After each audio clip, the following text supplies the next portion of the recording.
how to calculate the acceptable minimum number of full-time equivalents in a camo.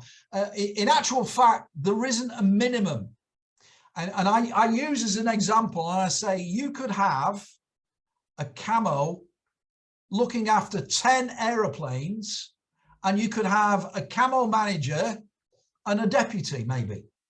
And that would be enough if you've subcontracted all your activities. So if I've outsourced everything, then just having 2 people is more than sufficient to manage a camo. And that's the reason, because of this scalability, because of the possibility of outsourcing, insourcing and so on, that EASA doesn't mention a minimum number of staff. Instead, it looks at roles and responsibilities. If you say that you're going to manage the engineering of your aircraft, means the AD, service bulletin, modification and all the rest of it, if you're going to manage that, you need a resource. And so you can identify how many hours of work for the size of your fleet that will take. You might find it equates to a half a person, depends. So you can say, I am the camo manager and I also do the engineering. And that's okay. I can show on a spreadsheet that I can spend half my time as the camo manager and half my time as the designated engineering person, and so on and so on. So there's a huge amount of flexibility, and it's very easy to do it on an Excel.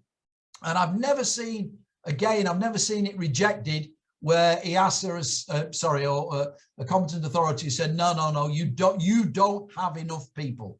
I've never seen that at all. So a lot of flexibility, but it comes back to, we're doing it because that's what we want. We're doing it for our reasons. I don't want to employ somebody because you think it's a good idea for me to employ somebody. I want everybody that we employ to be a working member of our team, because we're paying salaries. So it's important.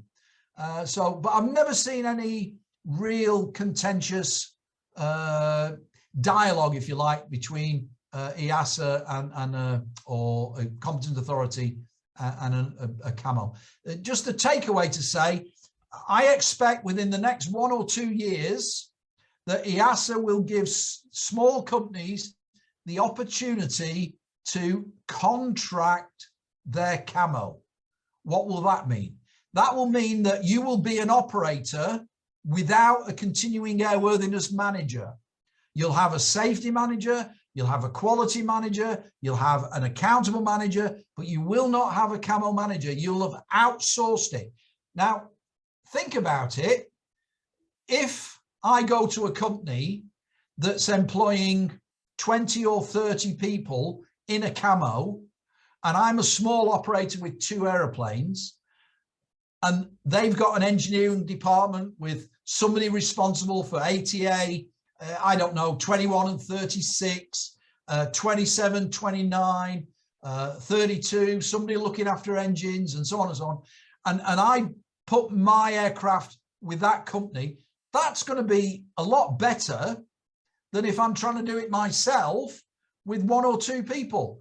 So there is a rationality behind it. But as we said, EASA moves very slowly. So it's coming, but not so quickly. But you will see it. You'll remember it when it happens.